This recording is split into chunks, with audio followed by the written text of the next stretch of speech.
Begini Pak, keadaan kan semacam ini, keadaan masyarakat serba sulit, ekonomi sulit, apa-apa serba sulit.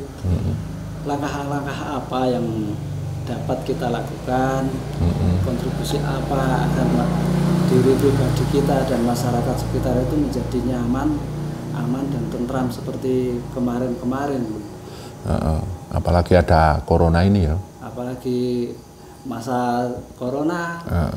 Terus kontribusi apa, doa apa yang kita ucapkan, yang kita panjatkan kepada Allah agar kita sedikit bermanfaat bagi alam ini, Pak. Ya kalau kita bicara corona, ya memang mohon maaf ini udah ngerusak di semua lini ya. Itu ya pesan saya ya bagi saya pribadi dan panjenengan atau mungkin orang-orang yang mungkin sarujuk dengan konsep ini, di keadaan yang seperti ini serba nggak jelas ya, ekonomi pada macet, usaha-usaha pada menurun toh, banyak toh yang kadang malah gulung tikar ya. Yang pertama kita harus laksanakan adalah menegakkan keislaman kita.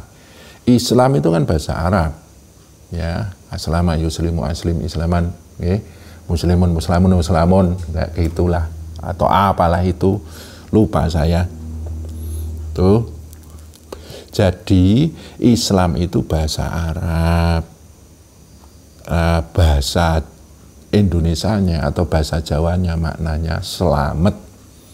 Kalau ingin kita selamat di dalam keadaan ini, ya kita harus menegakkan keselamatan kita. Lah rukun Islam atau rukun selamat itu syahadat, sholat, puasa, zakat, dan haji itu tadi. Lah ini jangan hanya ditangkap mentah-mentah saja. Yang pertama adalah syahadat, tegakkan syahadat kita. Syahadat itu kan berhubungan dengan tauhid, kesadaran Tuhan, dan kesadaran itu ada di cipta rasa kita. Ini kalau dalam ilmu tarekat itu kan berhubungan dengan Baitul Ma'mur, Baitul Muharram. Ini jadi yang namanya syahadat ini kita tegakkan dengan zikir bahwa otak kita ini adalah isinya pikiran, akal, cipta. Ini kan fungsinya untuk menangkap ciptaan Allah di alam semesta ini. Langit, bumi, seisinya ini kan ciptaan Allah. Nah, kemudian Nabi di dalam Quran itu kan dikatakan Iqra bismi rabbikal ladzi khalaq, bacalah atas nama Tuhanmu yang menciptakan. Terus Allah juga menjelaskan inna fi khalqis samawati wal ard wa ikhtilafil laili wan nahar la ayata li ulil albab, bahwa di balik penciptaan langit dan bumi ini ada ayat-ayat atau fenomena-fenomena Tuhan bagi orang-orang yang menggunakan akalnya, menggunakan lubabnya, kan seperti itu. Lah ini semuanya sudah sunatullah. Ya, menangkap keadaan seperti ini, ada corona, banyak keresahan di mana-mana, banyak simpang siur di mana-mana, ekonomi macet dan lain sebagainya. Itu sunatullah. Kita harus sadar Allah, benar-benar sadar Allah. Itu kalau apa-apa ini sudah dipandang sebagai sunnatullah, maka Baitul Ma'mur ini akan tertegakkan. Lah, rasa kita ini di dalam hati ini namanya Baitul Muharram. Sudah keadaan seperti ini, ya jangan memelihara sifat-sifat yang buruk di dalam hati kita, seperti iri, dengki, benci, dendam, ya riya. Itu sekarang kan banyak kayak gitu, saling menyalahkan, rakyat menyalahkan pemerintah, pemerintah juga menyalahkan apalah, ulama menyalahkan pemerintah, pemerintah menyalahkan ulama atau apalah. Ini kan muncul rasa-rasa yang nggak jelas di dalam hati kita. Padahal hati kita itu namanya Baitul Muharram, yang ada hanya rasa Allah. Makanya kita juga harus kembali kepada pribadi kita, jangan memelihara sifat-sifat yang tidak baik, yang menjadi penyakit hati. akal atau Baitul Ma'mur menangkap fenomena Allah, hati merasakan nomena, merasakan Allah yang mentitahkan segalanya ini. Istilahnya ini kalau otak Ahlussunnah ini wal jamaah selalu menyatu dengan Allah. Kalau tadi tidak memelihara sifat-sifat buruk, jangan juga memelihara sifat-sifat yang menyerang diri kita sendiri. Rasa galau, galau itu menyerang jiwa kita sendiri loh. Resah itu menyerang, gelisah, was-was, apa meneh ya, ketakutan. Nah, itu kan sifat-sifat yang menyerang diri kita sendiri dan itu kurang bermanfaat bagi kita. Makanya tegakkanlah syahadat. Ya, ini kesempatan buat kita para pelaku zikir untuk selalu menegakkan Baitul Ma'mur, semuanya sunatullah, Baitul Muharram, rasa Allah. Satukan rasa kita sama Allah terus. Di situ harus diciptakan kemelekatan, keterikatan hati kita kepada Allah. Itu di dalam surat Al-Ikhlas kan, Allahus Somad. Kepada Allah lah rasaku bergantung. Seperti itu. Lah ini sadar Allah ini akan menjaga ketenangan kita, kedamaian kita, ya, dan Allah akan selalu bersama kita. Lah disitulah kita bisa mengucapkan la tahzan innallaha ma'ana. Jangan takut, Allah beserta kita. Itu nyata karena kita dalam kesadaran Tuhan terus. Tapi kalau kita nggak punya kesadaran, itu hanya teori. La tahzan innallaha ma'ana. Jangan takut, Allah lah maha penolong, Allah. Nah, itu hanya suatu konsep yang istilahnya tidak kita nyatakan dalam persyahadatan kita, persaksian kita. Tuh. Lah, rukun Islam yang kedua dalam koridor keadaan seperti ini, maksimalkan kesujudan kita. Apapun yang terjadi, ya memang sudah seperti ini. Ya, kita bisa apa? Ya, kita hanya bisa sujud, tunduk sama titah Allah. Kan seperti itu. Seperti itu. Lah, terus ini di dalam sholat kan itu ada takbir ya, takbiratul ihram. Terus setiap gerakan itu kan selalu diawali dengan Allahu Akbar ya. Lafaz takbir, agungkanlah Allah. Tuh, di sana ada sami Allahu liman hamidah. Tetap puja-puji Allah, subhanallah, alhamdulillah, Allahu Akbar. Di sana. Terus di sana ada salam, menebar keselamatan. Ya, jangan malah bikin satu statement yang menakutkan sekeliling kita. Itu berarti assalamualaikum warahmatullahi wabarakatuh, kan kita langgar sendiri kayak gitu. Seperti itu. Lah, inilah kita harus menegakkan sholat kita. Dalam perspektif ini kita sujud sama Allah, lah kita juga harus tunduk sama peraturan pemerintah. Lah kan ada namanya apa kuy? Protokol. Lah, protokol secara pribadi kita harus menegakkan keislaman kita. Menjiwai keislaman, menghayati keislaman kita. Lah, protokol sosialnya dalam arti kemasyarakatan yang ditata oleh negara, ya kita harus taati protokol kesehatan kayak gitu, enggak sembarangan. Itu sama Allah kita sujud, sama peraturan pemerintah ya kita taat, ngono ta, taat aturan, karena itu berhubungan dengan hukum-hukum alam, hukum-hukum penyakit. Penyakit itu kalau kita kayak gini dia akan masuk atau kayak gimana, tetap alam ini aja hukum-hukum tertentu dalam artian syariat. Nah, seperti itu. Lah, untuk hubungannya dengan apa ini? Puasa. Kita harus mengambil istilahnya apa itu? Hakikat puasa. Apa itu? Pengendalian diri. Kita harus selalu mengendalikan diri, terutama mengendalikan pikiran, Baitul Ma'mur, mengendalikan hati, Baitul Muharram, terus mengendalikan nafsu. Sudah keadaan kayak gini, kendalikan nafsumu, nafsu lawamah. Jangan rakus. Nanti kita akan mengambil satu keuntungan di dalam keadaan yang rumit ini. lawamah itu, jangan rakus. Terus amarah, jangan marah, jangan suka menyalahkan keadaan, jangan suka saling istilahnya salah sana salah sini, mama tambah ribut, inilah muncul masalah lagi tuh. Ya, terus jangan tamak, itu loh amarah. Terus orang yang punya kekuatan, amarah itu kan sifatnya melindungi, ya. Jadi ada dharma di sana. Untuk istilah supiah, ya otomatis kenikmatan hidup kita itu kan berkurang. Masyarakat semuanya kenikmatan hidupnya berkurang karena keadaan seperti ini. Jangan pakai sifat supiah, apa? Pamer kekayaan. Sudah banyak orang banyak orang lapar, malah pamer kekayaan. Kan sekarang banyak toh di YouTube pamer emas, pamer perhiasan, pamer pesta pernikahan yang habis bermiliar-miliar. Itu menyakiti rakyat kecil. Dan mohon maaf, itu ada karmanya. Itu kalau istilah Hindu ya, Hindu ada karmanya. Di dalam Buddha juga ada karma pala. Lah kalau di dalam Islam kan qadha dan qadar. Secara hukum alam kan namanya sebab akibat. Hati-hati itu.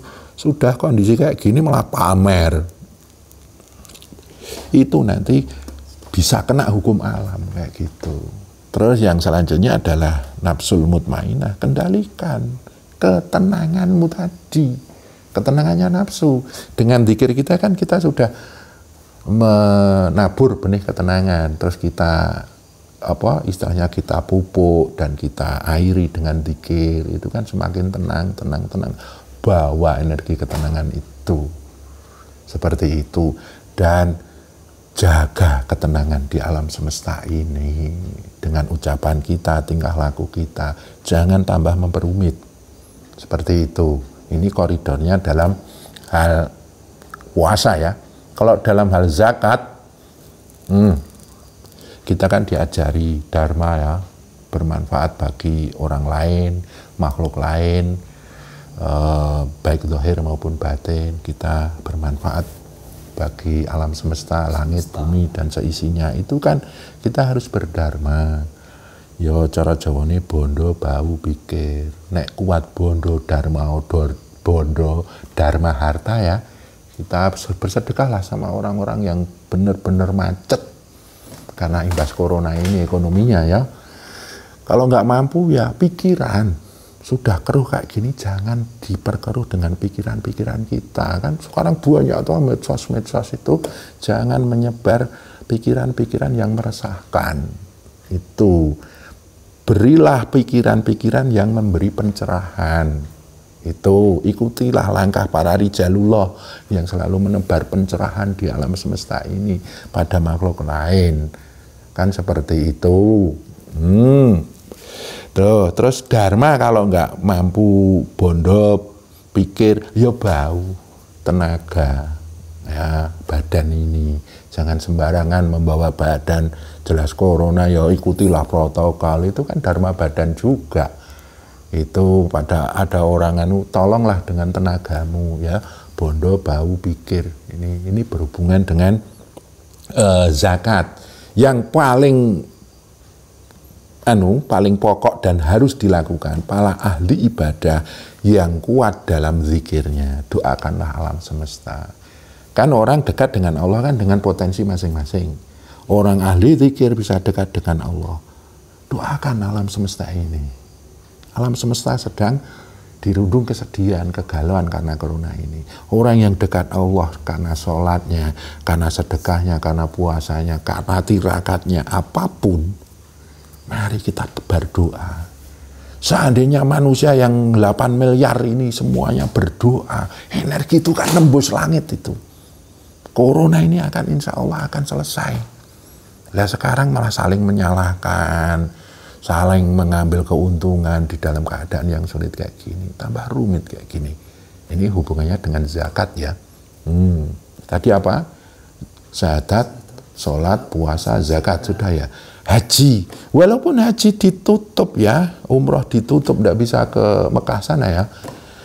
Haji batin itu karena kita juga mau ke sana juga satu butuh biaya, yang kedua juga kita mau ke sana kan juga ada jadwalnya yang tidak bisa sembarangan kita ke sana.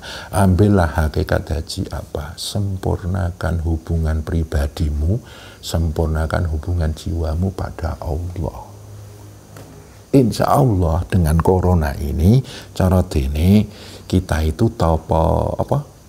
Topo kungkum.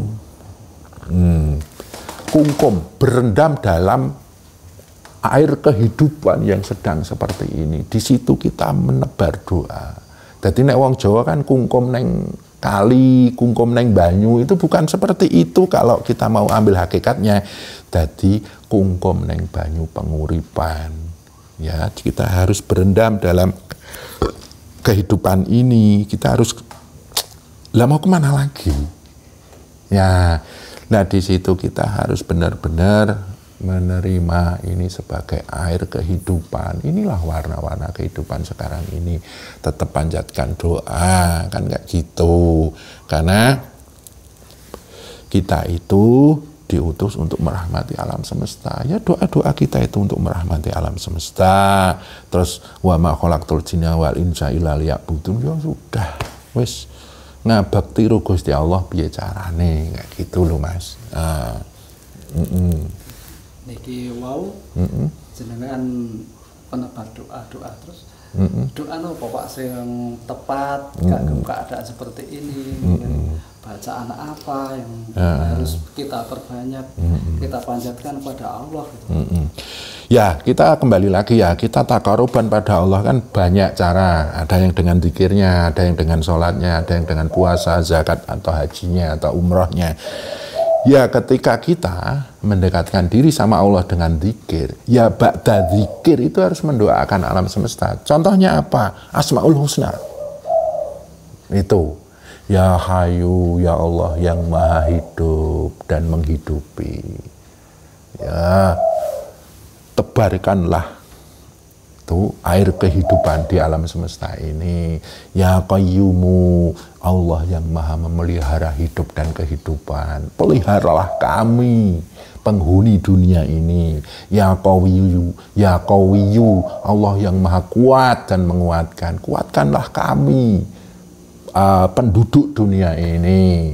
Ya, ada hewan, tumbuhan, makhluk gaib, manusia. Itu kuatkanlah kami. Terus ya Hafiz, jagalah kami. Ya Fatah, bukalah pintu solusi buat kami. Ya Rozak, berikanlah rezeki apa? Kesembuhan. Berhentilah corona ini. Seperti itu, doanya seperti itu. Jadi sekarang doanya sudah bukan doa egois. Doakanlah alam semesta dengan seisinya. Ini kita selaku pelaku tarekat ini diuji kepedulian kita pada alam semesta ini. Diuji kekhalifahan kita. Kan ini ja'ilun fil ardi khalifah. Allah itu merencanakan manusia itu untuk dijadikan khalifah. Lah para pelaku-pelaku ketuhanan inilah yang istilahnya dia berproses memperdekatkan diri dan jiwanya kepada Allah. Ya ini kita sedang diuji bagaimana kepedulian kita seperti itu. Nggak usah pandang yang lainnya, mereka mau berantem, mau ribut, mau apa saling menyalahkan. Ya sekarang kan masanya emosional ya, emosional beragama seperti apa sekarang.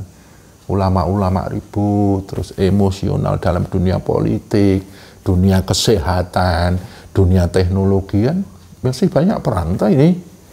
Nah, biarkan saja, kita kembali ke pribadi kita itu. Tunjukkanlah kepedulianmu sama hidup dan kehidupan. Hamamayo hayuning bayiwono. Urip-urip uriping jagat. Lah, sertakanlah doamu dalam laku taqarrubanmu. Habis berzikir, habis sholat, ketika berpuasa, habis engkau sedekah, silakan sedekah. Setelah itu berdoalah untuk alam semesta ini. Orang yang sedang berumrah, orang yang sedang berhaji, seperti itu. Dan ketika jiwamu sudah masuk dalam lingkup taqarruban atau istilahnya masuk di alam Muqarrabin, dekat dengan Allah. Kedekatanmu dengan Allah itu gunakan untuk memanjatkan doa untuk alam semesta ini. Itu di dalam sholat ditutup dengan Assalamualaikum warahmatullahi wabarakatuh, kanan kiri itu kan kita menebar salam, menebar rahmat, menebar berkah atas izin Allah. Bismillah, seperti itu Mas. Jadi doa itu setiap saat ya Pak, nggak harus sekitar ibadah tertentu, enggak, berarti saat kita punya keinginan mendoakan harus kita lakukan saat itu juga. Apakah harus ada persiapan atau enggak, itu kita ada niat ini adalah ladang untuk mendoakan, haruskah kita harus laksanakan doa itu? Ya ada seperti itu, bisa ya. Kita kan sholat pakai wudhu, pakai ini, kita puasa kan ada syarat rukunya, kita zakat itu kan ada banyak tata caranya. Tapi kalau dalam ilmu tarekat kan daya yang terkuat itu ner. Umpamanya kita sedang ngobrol kayak gini, ner, kita sadar keadaan, langsung doakan, nggak usah nunggu nanti. Itu tunggu nering hati itu lah. Ini di dunia ini ner kayak gitu itu sudah agak piye ya, agak apa istilahnya meh punah ya. Nernya itu kan sekarang lebih banyak ke panggilan apa lawamah amarah sofiyah kan, seperti itu. Bagaimana aku bisa cari makan, bagaimana aku bicara cari kemuliaan, kenikmatan dunia. Nernya itu alibi manusia itu sekarang lebih condong ke situ. Lah sekarang alibinya untuk berdoa, alibi atau istilahnya apalah, naluri yang muncul dari hati nurani itu. Ketika muncul saat ini kita harus berdoalah di situ, itu energinya luar biasa. Seandainya ini manusia itu sadar akan Tuhan, insya Allah cepat ke ini keadaan. Kalau corona selesai, ekonomi berjalan lagi, ya tata negara berjalan lagi, tata kepemimpinan berjalan lagi, kan seperti itu. Tapi tidak usah khawatir, ini sudah saatnya dharma alam ya, alam nanti berdakwah. Itu alam akan memberi peringatan-peringatan kepada manusia.